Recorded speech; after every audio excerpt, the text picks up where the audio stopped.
जैसे कि आप सभी जानते हैं, सच की हमेशा जीत होती है और हमारी एक छोटी सी प्रयास आप तक बड़ी खबर पहुंचाती है। तो स्वागत करते हैं आप सभी का STS न्यूज़ चैनल पर। आगे बढ़ने से पहले आप इस वीडियो को लाइक और चैनल को सब्सक्राइब जरूर कर ले और साथ में बेल आइकन भी प्रेस कर ले। चलिए बढ़ते हैं खबरों की।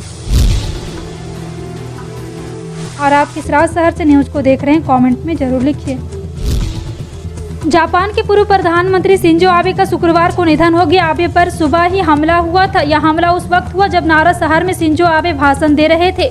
हमलावर ने पीछे से उन पर 2 गोलियां दागी, जिसके बाद शिंजो आबे जमीन पर गिर पड़े और उनके शरीर से खून बहता हुआ दिखाई दिया। और इसी को लेकर के राष्ट्रीय शोक का पूरे भारत में ऐलान किया गया। और प्रधानमंत्री नरेंद्र मोदी ने टोक्यो में अपने प्रिय मित्र शिंजो आबे के साथ अपनी सबसे हालिया मुलाकात से एक तस्वीर साझा की। प्रधानमंत्री ने कहा है कि हमसे भारत जापान संबंधों को मजबूत करने के लिए भावुक। उन्होंने अभी जापान भारत एसोसिएशन के अध्यक्ष के रूप में पदभार संभाला था।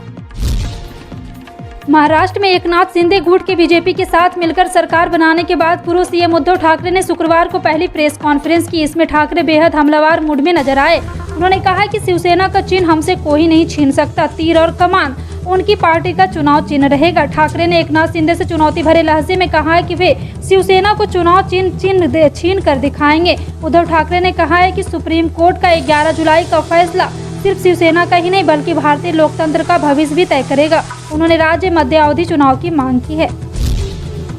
प्रवर्तन निदेशालय यानी कि ईडी ने शुक्रवार को धन शोधन मामले की जांच के सिलसिले में झारखंड के मुख्यमंत्री हेमंत सोरेन के राजनीतिक प्रतिनिधिमंडल पंकज मिश्रा और उनसे जुड़े लोगों के खिलाफ लगभग 18 स्थानों पर छापेमारी की। इस बीच गोड्डा से भाजपा सांसद निशिकांत दुबे ने 5 करोड़ रुपए से ज्यादा कैश और हजारों करोड़ की संपत्ति मिलने का दावा किया है। निशिकांत दुबे ने ट्वीट किया है कि मुख्यमंत्री हेमंत सोरेन जी के इर्द गिर्द लोगों की ईमानदारी आज सामने आ गई। इस बीच अधिकारियों ने बताया कि साहिबगंज जिले और इसके बरहट्टी और राजमहल जैसे शहरों में छापेमारी की गई है।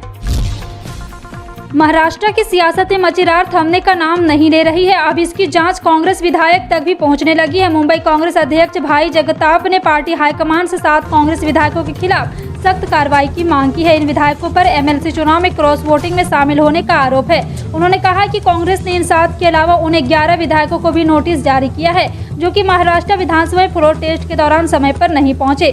मुंबई कांग्रेस के अध्यक्ष भाई जगताप ने ये बातें विधान परिषद सदस्यता की शपथ लेने के बाद कही। उन्होंने कहा कि आज मैंने शपथ ली। भाई जगताप ने कहा कि मुझे और भी ज्यादा खुशी होती अगर चंद्रकांत हंडोरे ने भी हमारा साथ जीत हासिल किया होता। भारतीय जनता पार्टी के राष्ट्रीय उपाध्यक्ष दिलीप घोष ने पश्चिम बंगाल में ममता बनर्जी की पुलिस को खुली चुनौती देते हुए कहा है कि वो गिरफ्तार करके दिखाए। घोष ने शुक्रवार को कहा है कि उन्हें हत्यारी और भ्रष्ट तृणमूल कांग्रेस से शालीनता व नैतिकता सीखने की जरूरत नहीं है। हाल ही में पश्चिम बंगाल की मुख्यमंत्री ममता बनर्जी के खिलाफ घोष की कथित अपमानजनक टिप्पणी को लेकर विवाद खड़ा हो गया है। घोष ने TMC के एक प्रतिनिधिमंडल की राज्यपाल जगदीप धनखड़ से मुलाकात के कुछ घंटे बाद पुलिस को यह चुनौती दी है। धनखड़ ने बनर्जी के खिलाफ घोष की टिप्पणी से संबंधित मामले पर गौर करने का आश्वासन दिया है। उन्होंने गुरुवार रात कहा, मैं पश्चिम बंगाल पुलिस को मुझे गिरफ्तार करने को चुनौती देता हूं। महाराष्ट्र की सत्ता गंवाने के बाद से उद्धव ठाकरे को एक बार फिर से बड़ा झटका लगने वाला है। नवी मुंबई महानगर पालिका के बाद अब कल्याण डोंबिवली महानगर पालिका के कई पार्षदों ने सीएम एकनाथ शिंदे को समर्थन दिया है। शिवसेना की महाराष्ट्र के 4 महानगर पालिका पर सत्ता है, लेकिन शिंदे को लगातार शिवसेना के भीतर मिल रहे समर्थन से उद्धव ठाकरे के हाथ पांव फूलने लगे हैं। शिवसेना अध्यक्ष और पूर्व मुख्यमंत्री उद्धव ठाकरे के हाथ से शिवसेना फिलहाल खिसकती दिख रही है। ठाणे महानगर पालिका, जहां पर लंबे समय से शिवसेना सत्ता में रही, वहां शिवसेना के 67 में से 66 पार्षदों ने सीएम एकनाथ को अपना समर्थन देकर उद्धव ठाकरे का बड़ा झटका सामने आया है। उत्तर प्रदेश की समाजवादी पार्टी और भारतीय सुहेलदेव समाज पार्टी के बीच की दरार लगातार बढ़ती ही जा रही है। जी हां, वहीं सुहेलदेव पार्टी के राष्ट्रीय अध्यक्ष ओम प्रकाश राजभर ने एक बार फिर मऊ के कार्यकर्ता सम्मेलन में अखिलेश यादव पर निशाना साधा है। उन्होंने कहा है कि अखिलेश यादव ने राष्ट्रपति चुनाव को लेकर एक प्रेस वार्ता की, जिसमें उन्होंने हमारी पार्टी को ना ही फोन किया और ना ही बुलाया। हमारे पार्टी के विधायक लखनऊ में उनके फोन का इंतजार करते रहे। वहीं गठबंधन पर बोलते हुए उन्होंने कहा है कि हमारा गठबंधन सपा से है, लेकिन अब अखिलेश यादव को विचार करना है कि वो ये गठबंधन रखेंगे या नहीं। कांग्रेस ने शुक्रवार को मीडिया से कहा है कि भारतीय जनता पार्टी की सरकार ने पॉलिएस्टर से तिरंगे के निर्माण और आयात की अनुमति देने के लिए भारतीय ध्वज संहिता में संशोधन करने का निर्णय लेकर हर घर चीन का बना तिरंगा लगाने का प्रबंध कर दिया है। मुख्य विपक्षी दल ने यह भी कहा है कि वो कर्नाटक खादी ग्रामोद्योग संयुक्त संघ की इस मांग का समर्थन करती है कि इस संशोधन को वापस लिया जाए। कांग्रेस महासचिव जयराम रमेश ने ट्वीट किया है कि जिन्होंने आजादी की लड़ाई में भाग नहीं लिया 52 साल तक नागपुर में तिरंगा नहीं फहराया, वो तिरंगा और खादी से देश का रिश्ता क्या समझेंगे। पॉलिएस्टर के तिरंगे की आयात की अनुमति देकर हर घर चीन का बना तिरंगा लगाने का प्रबंध दिया, उस चीन का जो हमारी भूमि कब्जाए है। दिल्ली हाईकोर्ट ने शुक्रवार को प्रवर्तन निदेशालय को निर्देश दिया है कि वो चीनी स्मार्टफोन निर्माता वीवो के फ्रीज बैंक खातों को संचालित करने की अनुमति मांगने वाले कंपनी के प्रतिनिधित्व पर विचार कर 13 जुलाई तक फैसला ले। जस्टिस यशवंत वर्मा ने ईडी के वकील जोहेब हुसैन को भी वीवो की उस याचिका पर निर्देश देने को कहा जिसमें उसके बैंक खातों को फ्रीज करने को चुनौती दी गई थी। चीनी कंपनी ने ईडी के 5 जुलाई को उस आदेश को चुनौती देते हुए हाईकोर्ट का दरवाजा खटखटाया, जिसमें उसके सभी बैंक खाते फ्रीज कर दिए गए। वीवो की ओर से पेश हुए सीनियर एडवोकेट सिद्धार्थ लुथरा और सिद्धार्थ अग्रवाल ने तर्क दिया है कि 9 बैंक खाते जो फ्रीज कर दिए गए उनमें लगभग 250 करोड़ जमा है। अगर आप फ्लाइट में सफर करना पसंद करते हैं तो ये खबर आपके लिए एक अच्छी है, बेहद जरूरी है। एशिया में आपके लिए बम्पर ऑफर लेकर आया है। जी हां, आपको बता दें कि सेल का ऐलान भी किया गया है। इस सेल के तहत घरेलू रूटों और दिल्ली जयपुर पर किराया 1497 रुपये से शुरू होगा। एयर एशिया की वेबसाइट के मुताबिक यह ऑफर 7 से 10 जुलाई 2022 के बीच कराई गई बुकिंग पर लागू होगा। इसमें ग्राहक 26 जुलाई 2022 से 31 मार्च 2023 तक सफर पर ऑफर का फायदा उठा सकते हैं। एयरलाइन के मुताबिक यह ऑफर केवल एयर एशिया की 5 उड़ानों पर लागू होगी। जी हां, आपको बता दें कि एयरलाइन ने इन बात का भी जिक्र किया है कि सीटें सीमित है और ये सभी तारीखों उड़ान या रूट के लिए उपलब्ध नहीं होगी। राष्ट्रीय जनतांत्रिक गठबंधन की ओर से राष्ट्रपति पद की उम्मीदवार द्रौपदी मुर्मू शनिवार को कोलकाता जाकर पश्चिम बंगाल से भारतीय जनता पार्टी के सांसद और विधायक से मुलाकात करेगी तथा देश के प्रथम नागरिक के चयन के लिए 18 जुलाई को होने वाले चुनाव में उनका समर्थन देगी। सांसद और विधायक को समर्थन प्राप्त करने के लिए मुर्मू विभिन्न राज्य का दौरा कर रही है। राजधानी पटना के सभी महत्वपूर्ण पार्कों के साथ सरकारी भवन वाले संस्थानों में जल्द ही वाईफाई की सुविधा शुरू हो जाएगी। सूचना प्रौद्योगिकी विभाग की शुक्रवार को हुई समीक्षा बैठक में विभाग के मंत्री जीवेश कुमार ने निर्देश दिया है। बैठक के मंत्री द्वारा सूचित प्रौद्योगिकी विभाग में चल रहे प्रोजेक्ट को ससमय पूरा करने का निर्देश दिया गया और सभी विभाग अध्यक्ष तक निर्देश दिए गए। इसके अलावा आईटी विभाग द्वारा चल रहे कई महत्वपूर्ण कार्यों को भी समीक्षा की गई। लखीमपुर खीरी तिकोनिया कांड के आरोपी आशीष मिश्रा उर्फ मोनू की जमानत पर हाईकोर्ट बेंच में आज बहस पूरी हो गई। हाईकोर्ट लखनऊ बेंच में मामले की अगली सुनवाई 11 जुलाई को होगी। सोमवार को भी वादी पक्ष अपनी बहस करेगा। वादी के बाद आरोपी के पक्ष को दोबारा बहस का मौका दिया जाएगा। आशीष मिश्रा केंद्रीय गृह राज्य मंत्री अजय मिश्रा टेनी के बेटे हैं। राज्यसभा के नवनिर्वाचित 57 सांसदों में से 27 ने शुक्रवार को शपथ ली। 10 राज्यों के इन 27 सांसदों ने 9 भाषाओं में शपथ ली। राज्यसभा के चेयरमैन एम वेंकैया नायडू ने कहा है कि जिन लोगों ने शपथ नहीं ली है वो भी राज्यसभा में मतदान कर पाएंगे। उन्होंने कहा है कि संसद का मानसून सत्र में भी कोविड-19 के प्रोटोकॉल का पालन किया जाएगा।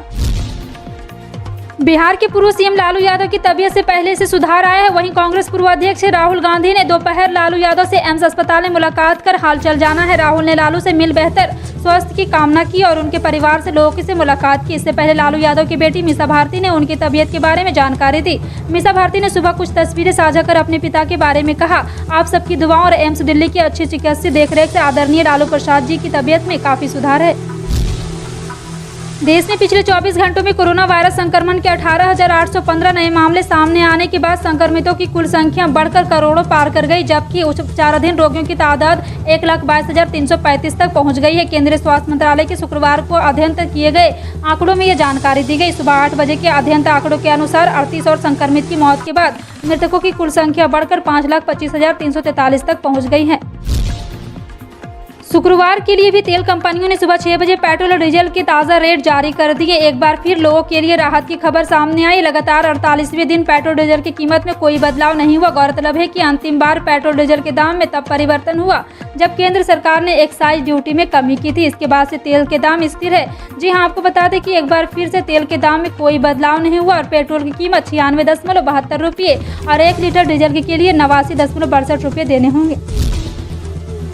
भारतीय सराफा बाजार में शुक्रवार को सोने चांदी के दाम में जारी किए गए हैं और जहां सोने की कीमत में मामूली इजाफा दर्ज किया गया तो वहीं चांदी के रेट से आज कम हो गए हैं। 999 प्योरिटी वाला 10 ग्राम सोना आज 50,877 रुपये का बिक रहा है, जबकि 999 प्योरिटी वाला 1 किलो चांदी आज 56,626 रुपये की हो गई है। और आपको बता दें कि एक बार फिर से 995 प्योरिटी वाला 10 ग्राम सोना 50,673 रुपये में बिक रहा है। बारिश के नहीं होने से दिल्ली में उमस भरी गर्मी से लोग परेशान ही नजर आ रहे हैं। भारत मौसम विज्ञान विभाग ने गोवा के लिए रेड अलर्ट जारी कर दिया। दक्षिणी गुजरात सौराष्ट्र क्षेत्र के कुछ हिस्सों में भारी बारिश रिकॉर्ड की गई है। झारखंड में एक बार फिर मानसून के सक्रिय होने की संभावना जताई जा रही है। बिहार के कुछ हिस्सों में बाढ़ का कहर जारी है। मुंबई वासियों के भारी बारिश से कोई राहत नहीं मिलती नजर आ रही है। सरकार द्वारा बुधवार को खाद्य तेल की कंपनियों को एक सप्ताह के भीतर खाद्य तेलों में अधिकतम खुदरा मूल्य में 10 रुपये प्रति लीटर तक की कटौती करने का निर्देश दिए जाने के बाद मदर डेयरी ने सोयाबीन और राइस ब्राउन ऑयल की कीमतों में कमी की है। और आपको बता दें कि कंपनी ने इनके दाम में 14 रुपये प्रति लीटर तक की कटौती की है। बता दें कि मदर डेयरी द्वारा ब्रांड के तहत खाद्य तेल बेचती है। यदि आप होम लोन की तलाश में हैं तो यह खबर आपके लिए बहुत काम की है। इन दिनों रियल एस्टेट क्षेत्र में मांग में वृद्धि देखी जा रही है। हालांकि उच्च ब्याज दर आवास की मांग पर प्रतिकूल प्रभाव डाल रही है, क्योंकि होम लोन महंगा हो रहा है, जो घरों को महंगा बना रहा है। आरबीआई की हालिया रेपो दर में बढ़ोतरी और संपत्ति की बढ़ती कीमतों के बाद देश में बढ़ती ब्याज दरें आवास की बिक्री पर प्रतिकूल प्रभाव डाल रही है। ICICI बैंक, भारतीय स्टेट बैंक और HDFC बैंक सहित कई ऋणदाताओं ने जमा और ऋण दोनों के लिए अपने ब्याज दरों में वृद्धि की है। फिलहाल आपका इन सभी खबरों पर क्या कहना है, कमेंट सेक्शन में टाइप करके जरूर बताएं। इसी तरह की पल पल की अपडेट जानने के लिए जुड़े रहें आप अपने NTS न्यूज़ चैनल से। मिलते हैं अगली बड़ी खबर में, तब तक के लिए जय हिंद।